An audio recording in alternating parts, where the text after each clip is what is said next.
So we're going to do lesson 3, except part 2. We're going to work with dividing monomials now. So if multiplying monomials, we added the exponents, what do you think we do when we divide monomials? All right, so all the way down here. All right, we'll talk a little bit about it first.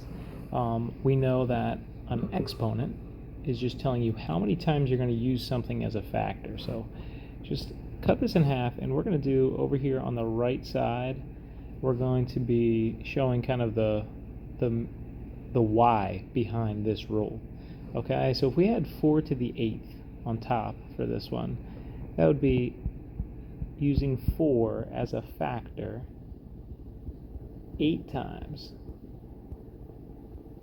All right, and then you're going to divide that by 4 to the 2nd, which is using 4 as a factor twice.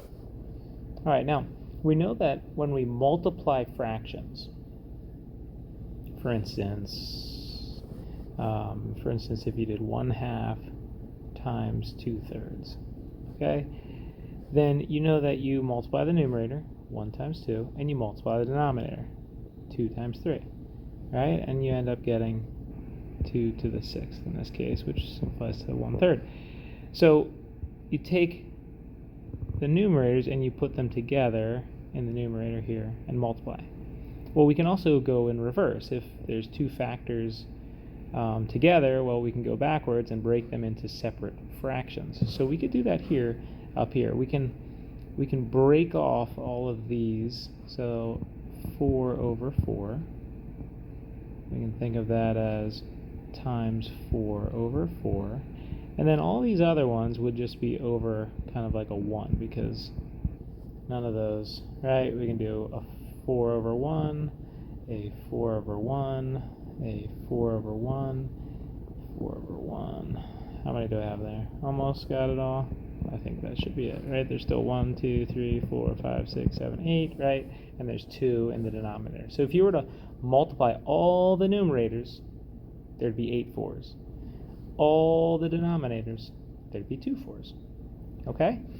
So this is just writing the original problem all expanded out, so we can see why this rule works the way it does.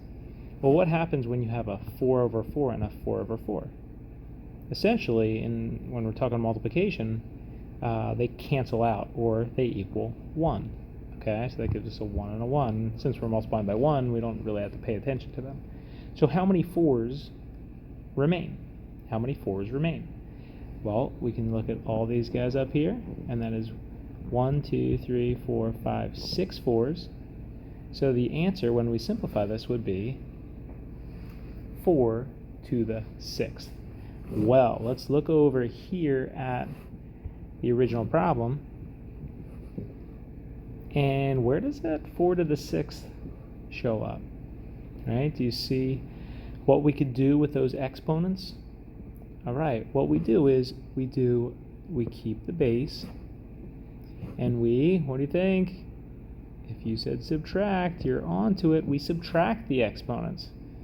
All right, and then we simplify that exponent. 8 minus 2 is 6, and that's our answer. All right, so with multiplication, we kept the base and added the exponents. When we have division of powers, all right, we're going to keep the base and subtract the exponents. All right, and it's always the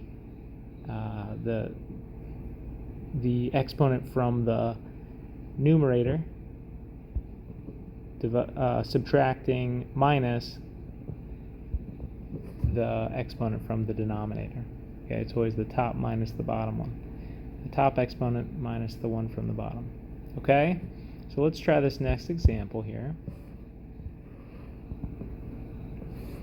Okay, if you can envision that, that'd be, all right, on the top, a bunch of n's, okay, 9 n's, and then 4 n's, okay, so let's just write them all out. 1, 2, 3, 4, 5, 6, 7, 8, 9.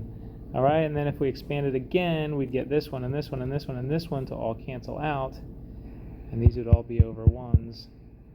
So then, how many do we have left? We have n to the 5th, or 5 n's left on the top. So our long way of showing it is n to the 9 minus 4, and when we simplify that, that's n to the 5th. So keep the base and subtract the exponents. All right, the top exponent minus the bottom. Okay, so we're just going to link up the ones with common bases.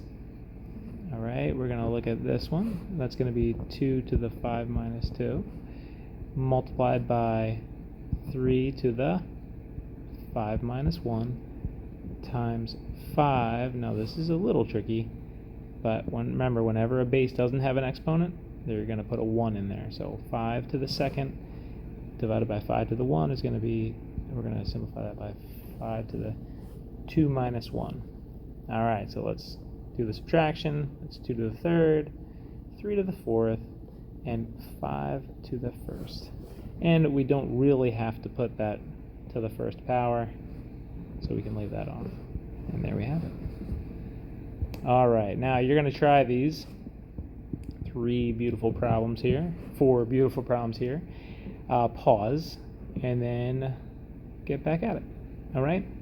Actually, before you pause, hopefully you didn't pause, this part of the problem, okay, those two monomials have an integer part there. You can just simplify those just like you would a regular fraction. So it would be like 12 over 2 would be 6. 12 divided by 2 would be 6. And then you have w to the 5 minus 1. So your answer would be 6w to the 4th. All right, now pause and try these other ones. Hopefully you pause and tried them. If not, pause. Seriously, right now, pause. Do them yourself, and then come back and check yourself. All right? Okay, so this is 5 to the 7 minus 4. And that's going to be 5 to the 3rd. This is going to be x. Keep the base. Subtract the exponents. We got x to the 7th.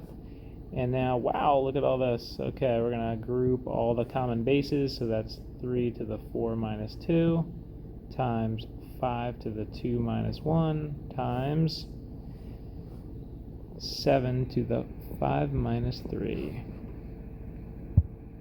Got to make sure I wrote all those right. Okay, so that's 3 to the 2nd times 5 to the 1st times 7 to the 2nd. We don't really need that 1 there, so I erased it. And that is our final answer.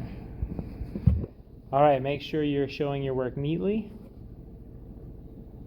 Hopefully you got those right.